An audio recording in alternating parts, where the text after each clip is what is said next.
I never thought I'd make it this far in life, but here I am, Audrey, 28 years old and finally living my dream. Well, sort of. The apartment I just bought still needs some work, and the mortgage payments make me wince every month, but it's mine. All mine. After 6 years of hustling in real estate, I finally have something to show for it. Getting here wasn't easy. I remember those early days after getting my license, when I had to juggle 2 jobs just to make ends meet. During the day, I'd show properties to potential buyers, trying to sound more confident than I felt. Then I'd rush to my evening shift as a manager at some corporate office, doing mindless paperwork until my eyes burned. But I kept at it, building my client base one sale at a time. Sometimes, when I'm alone in my new place, I wish Dad could see me now. He always believed in me, always said I'd make something of myself. But he never got the chance to see it happen. He passed away when I was 18, right in the middle of my first year of college. That's when everything changed, and not just because of losing him. Mom remarried within a year. Tom seemed nice enough at first, but he came with baggage, 2 kids, Sarah and Mike, who were 15 and 14 at the time. I tried to be understanding. Really, I did. Mom deserved to be happy after losing Dad. But Tom, he had other ideas about how things should be. This place needs updating, he declared one day, barely 3 months after moving in. I came home from college for the weekend to find him painting over the walls Dad and I had decorated together. All of Dad's photos were gone, packed away somewhere I couldn't find them. "Where are Dad's pictures?" I asked Mom that evening, trying to keep my voice steady. She barely looked up from her magazine. "Oh, honey," Tom thought it might be uncomfortable. "You understand, right? We need to move forward." But it wasn't just the photos. My old room, the one I'd grown up in, became Sarah and Mike's game room. They installed a computer and even a slot machine, of all things. My space, my memories, replaced by beeping machines and their constant laughter. "You can use the guest room when you visit," Mom said brightly, as if she was doing me a favor. The guest room was barely big enough for a bed and a small table. But what could I say? I was just the visiting daughter now. Sarah and Mike made it clear they didn't want me around. Every time I came home from college, there'd be some new accident, my old stuffed animals found in the trash, my high school yearbooks mysteriously water damaged, my name somehow erased from all the family photos on the walls. Life settled into a pattern after that. I finished college, started my career, and tried to maintain some kind of relationship with Mom. Our phone calls became shorter and less frequent, but I still tried. Every few weeks, I'd visit, enduring the cramped guest room and the barely concealed hostility from my step-siblings. "Look who finally remembered we exist," Sarah would say, her voice dripping with fake sweetness. She was 25 now, still living at home, still treating me like an unwanted houseguest. Mike, at 24, wasn't much better. He'd make snide comments about my job, my clothes, my life, anything he could use as ammunition. And Tom? He'd sit there with that smug smile, occasionally throwing in his own little digs. "Real estate, huh," he'd say during dinner. "Must be nice, playing house all day. Some of us have real jobs to do." Mom would just sit there, saying nothing, pretending not to notice the tension. It was like she'd disappeared into their family completely, leaving no room for me. I tried to brush it off, to rise above it. I focused on my career, on building my own life. My client list grew, my commission checks got bigger, and slowly but surely, I started making a name for myself in the local real estate market. But then came that dinner. That awful, final straw dinner. Sarah was in rare form that night, taking shots at everything from my hair to my choice of wine. I sat there, gritting my teeth, until she went too far. "Must be nice," she sneered, "having Mommy's connections to help you get started in real estate.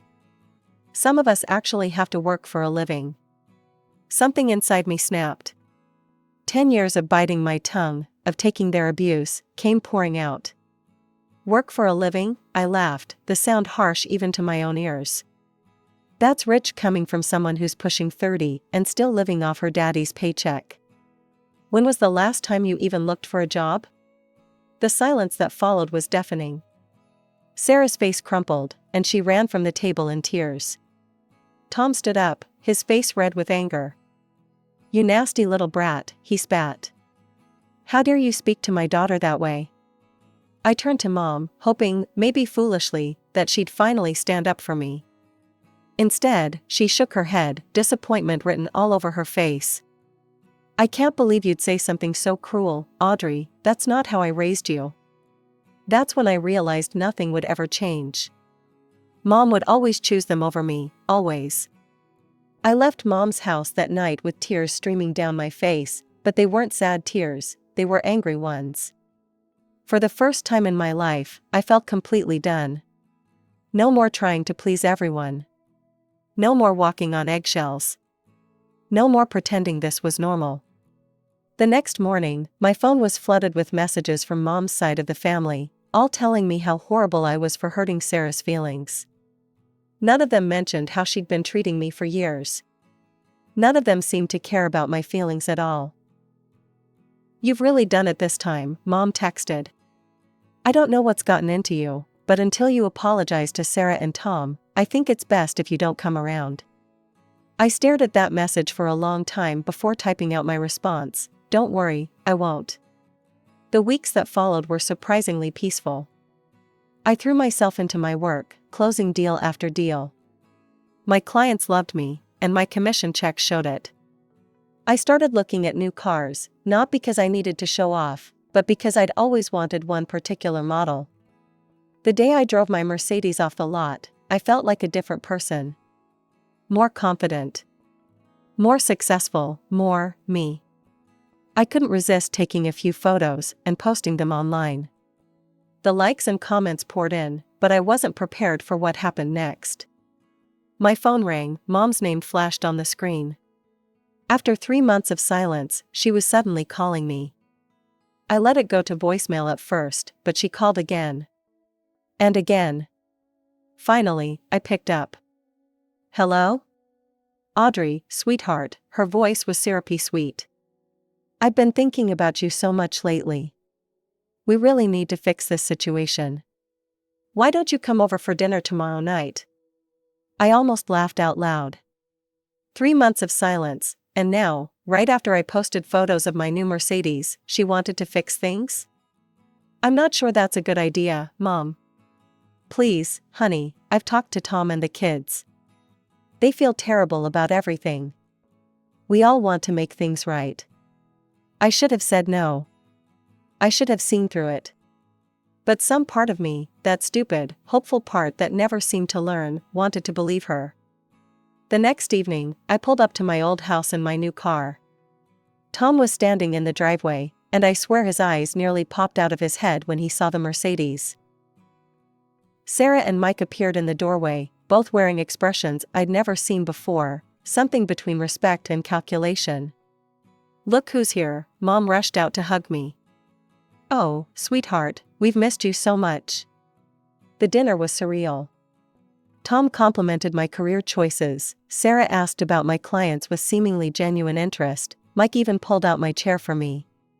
I felt like I'd stepped into some parallel universe where they actually liked me. Between courses, Mom pulled me aside in the kitchen. "I had a long talk with them," she whispered, squeezing my arm. "They realize how wrong they've been. They want to start fresh." I wanted to believe her, God, how I wanted to believe her. And for a while, it seemed real. I started visiting more often. The cruel jokes stopped. The snide comments disappeared. They were all suddenly interested in my life, my work, my success. But then I started noticing patterns. Every visit, without fail, the conversation would turn to their living situation. It started subtly at first. "This old house just isn't what it used to be," Tom would sigh, glancing meaningfully at me. "The roof leaked again last week," Mom would add. "And the heating bills are getting ridiculous." Sarah and Mike would chime in with their own complaints: not enough bathrooms, too little storage space, outdated everything. Each time, they'd look at me expectantly, waiting for something. I tried to change the subject whenever this happened, but they grew more persistent.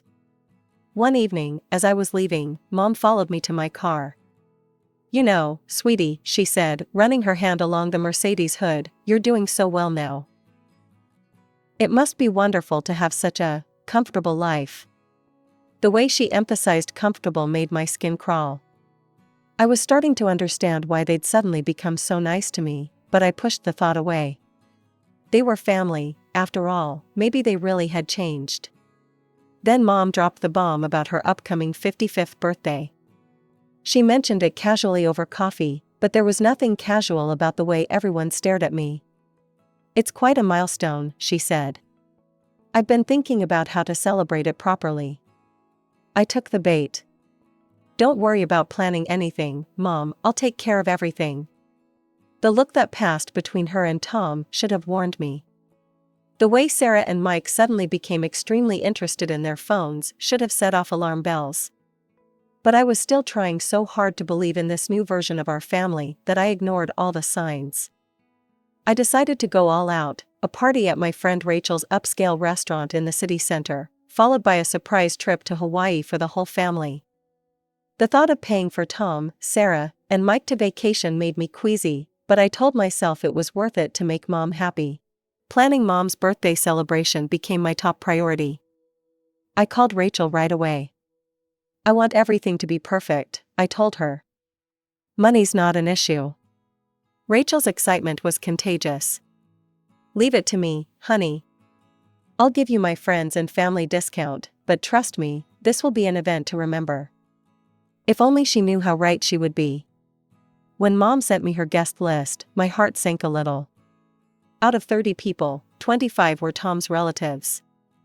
I scrolled through the names, looking for familiar ones from Dad's side of the family. Aunt Susan, who used to babysit me. Not there. Uncle Jack, who taught me to ride a bike. Missing. Cousin Emma, who was like a sister to me growing up. Nowhere to be found. I added them to the list without telling Mom. They deserved to be there, even if she had forgotten about them. When I called Aunt Susan to invite her, she went quiet for a moment. "Are you sure, sweetie?" she asked. "Last time I saw your mother, she made it pretty clear we weren't welcome anymore." "I'm sure," I said firmly, "you're my family too." The next week, I went to Mom's house to discuss the party details. Sarah cornered me as soon as I walked in. "So," she said, trying to sound casual but failing miserably, "the restaurant party is your gift to Mom?" I noticed Mom shoot her a warning look, but I chose to ignore it. "That's part of it," I replied. "I have something else planned too, a surprise." The way they all perked up at the word surprise should have been my first clue. Tom and Mom exchanged glances, and Mike suddenly became very interested in the conversation. "A surprise?" Mom leaned forward. "What kind of surprise, sweetheart?" I just smiled and shook my head. "You'll have to wait and see." The next hour was excruciating. They took turns trying to pump me for information, all while dropping increasingly obvious hints about houses. Tom gave me a grand tour of every minor repair needed in the house. Mom sighed dramatically about how cramped everything was. Sarah and Mike tag-teamed with complaints about sharing a bathroom.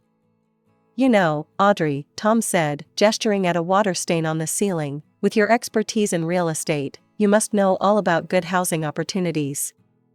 I nodded noncommittally. "The market's pretty active right now. And successful agents like you must have all sorts of connections," Mom added, giving me a meaningful look. I pretended not to understand what they were getting at. "I do have a good network, yes. It helps with sales." "Sales," Sarah muttered under her breath, "right." The evening dragged on like this, with them circling closer and closer to what they really wanted. I kept deflecting, telling myself it would all be worth it when they saw the Hawaii surprise. Maybe then they'd realize that I really did care about family, just not in the way they expected. The night of Mom's birthday party arrived, and Rachel had outdone herself. The restaurant looked magical, with soft lighting, elegant flower arrangements, and perfectly set tables. I arrived early to make sure everything was perfect, including the box containing the Hawaii surprise, first-class plane tickets and resort reservations for the whole family. Dad's relatives arrived first. Aunt Susan hugged me tight and whispered, "You've grown into such a wonderful woman. Your father would be so proud." I blinked back tears. "Thanks, Aunt Susan, I'm really glad you're here." Tom's family showed up in a noisy group, filling the restaurant with loud laughter and louder opinions. They claimed the best tables, practically pushing Dad's relatives to the periphery. I watched this happening but bit my tongue. Tonight was supposed to be about family healing, not old grievances. Mom, Tom, Sarah, and Mike arrived fashionably late. Mom looked beautiful in a new dress, but there was something off about her expression when she surveyed the room, especially when she spotted Dad's family. "What are they doing here?" she hissed at me as I hugged her. "Their family, Mom, they wanted to celebrate with you." She gave me a look I couldn't quite read, but before she could say anything, Tom's sister Janet started the toasts. "To my wonderful brother Tom," Janet raised her glass, "who saved this family and gave them a real man to depend on." I watched Dad's relatives stiffen at these words. Uncle Jack looked like he wanted to say something, but Aunt Susan touched his arm, shaking her head slightly. The toasts continued in this vein, each of Tom's relatives taking turns praising him and his children, talking about what a perfect family they'd become. Mom beamed with pride while I felt increasingly sick to my stomach. Finally, it was my turn. I stood up, holding the beautifully wrapped box containing the Hawaii surprise. "Mom," I started, my voice shaking slightly, "you've always talked about wanting to see the world, about having adventures. So for your birthday, I wanted to give you something special." I handed her the box. She took it with an odd expression, not excitement, but something more like suspicion. As she unwrapped it, the room went quiet. Mom stared at the plane tickets and resort brochures, her face growing darker by the second. "What is this supposed to be?" It's a family vacation," I explained, confused by her reaction. "First-class tickets to Hawaii, 2 weeks at a 5-star resort, all expenses paid. For all of you." The explosion that followed was unlike anything I could have imagined. "A vacation?" Mom's voice was ice cold. "You think we want a vacation?" Tom stood up, his face red with anger. "This is what you call a birthday present? After all our hints?" "Hints," I repeated, although I was starting to understand with horrible clarity. Sarah jumped up next. "We've been telling you for months what Mom really wanted. A house. She wanted a house, you stupid, selfish witch." The restaurant went silent. Rachel, standing near the bar, looked on in horror. "A house?" I couldn't believe what I was hearing. "You expected me to buy you a house?" "We thought you understood," Mom said, her voice dripping with disappointment. "All those conversations about our living situation, how could you be so dense?" I looked around the room. Tom's relatives were nodding in agreement, while Dad's family sat in shocked silence. "I'm a real estate agent," I said slowly, trying to keep my voice steady. "I sell houses, I don't give them away for free. This trip cost me a fortune as it is." "A fortune?" Tom scoffed. "Please, we've seen your car. We know you can afford more than some cheap vacation." That's when I lost it. I turned to Rachel and said loudly, "Could you please have security escort these people out?" "You can't do this," Mom shrieked as 2 security guards approached. "It's my birthday party." I grabbed the box of tickets from her hands. "Not anymore, it's not, and you don't deserve any of it." What followed was chaos. Tom's family hurled insults as they were let out. Sarah screamed about how I'd always been jealous of their perfect family. Mike called me every name he could think of. Mom just stood there, shaking her head in disgust. After they left, the restaurant was eerily quiet. Then Uncle Jack stood up, raised his glass, and said, "I think it's time we remembered the real man of this family." To David Mitchell, a wonderful father who would have been so proud of his daughter. We spent the rest of the evening sharing stories about Dad. and for the first time in years, I felt like I was with my real family again. The 2 weeks following the birthday disaster were surprisingly peaceful.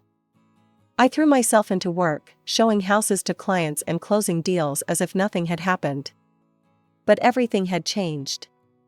For the first time in my life, I felt truly free from the guilt, the manipulation, and the constant pressure to prove myself to people who would never accept me.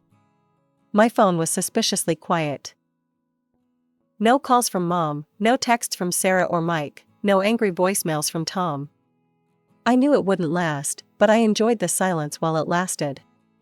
During this time, I grew closer to Dad's side of the family. Aunt Susan invited me over for Sunday dinners, just like when I was little. "You know," she said one evening, as we sat on her porch drinking tea, "your father always worried about Catherine, your mom.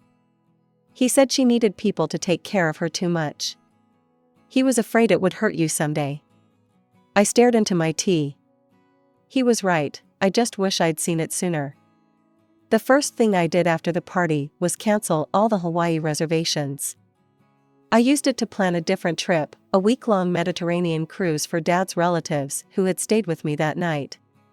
They tried to refuse at first, but I insisted.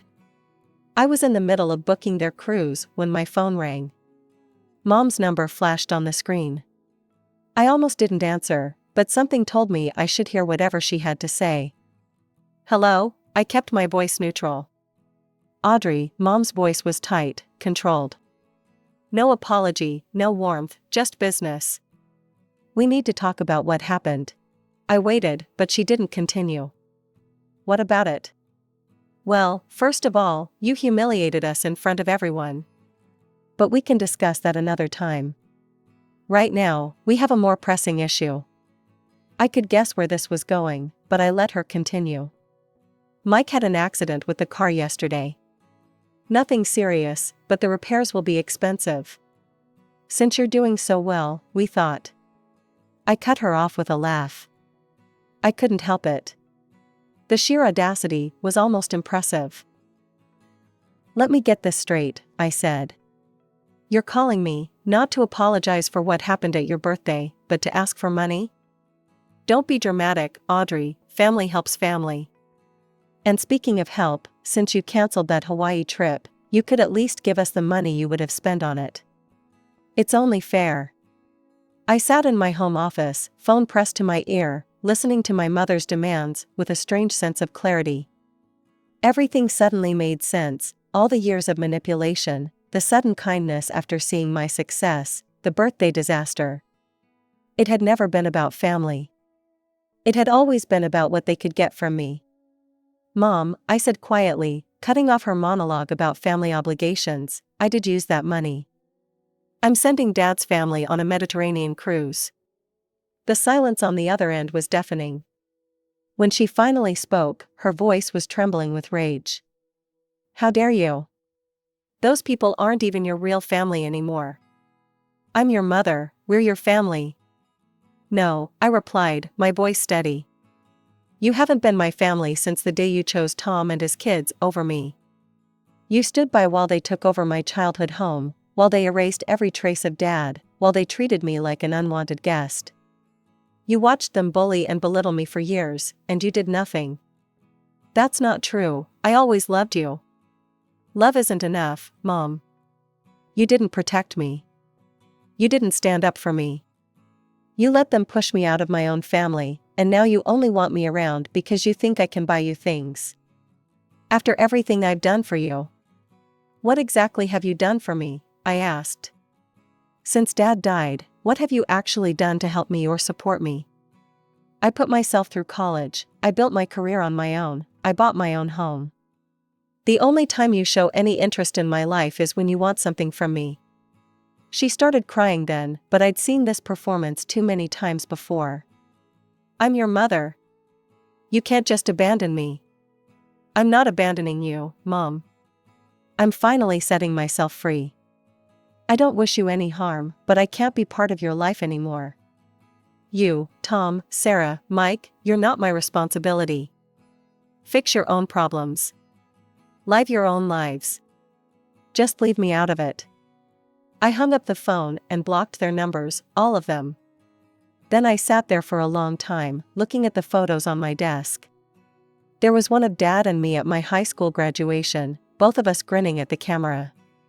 Another of Aunt Susan and Uncle Jack at Christmas last year. And a new one from the night of Mom's birthday party, me surrounded by Dad's family, all of us raising our glasses in memory of him. These were my people. This was my real family. The next day, I went to work as usual. I showed houses to clients, negotiated deals, and planned the Mediterranean cruise for my family. Life went on, but it was different now. Better. Lighter. Sometimes I think about Mom and wonder if she ever understood what she lost.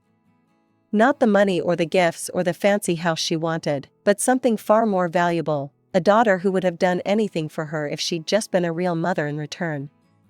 But I don't dwell on it anymore. I've learned that family isn't about blood or obligation or keeping up appearances. It's about love, support, and acceptance. It's about people who stand by you without expecting anything in return. It's about being there for each other, not because you have to, but because you want to.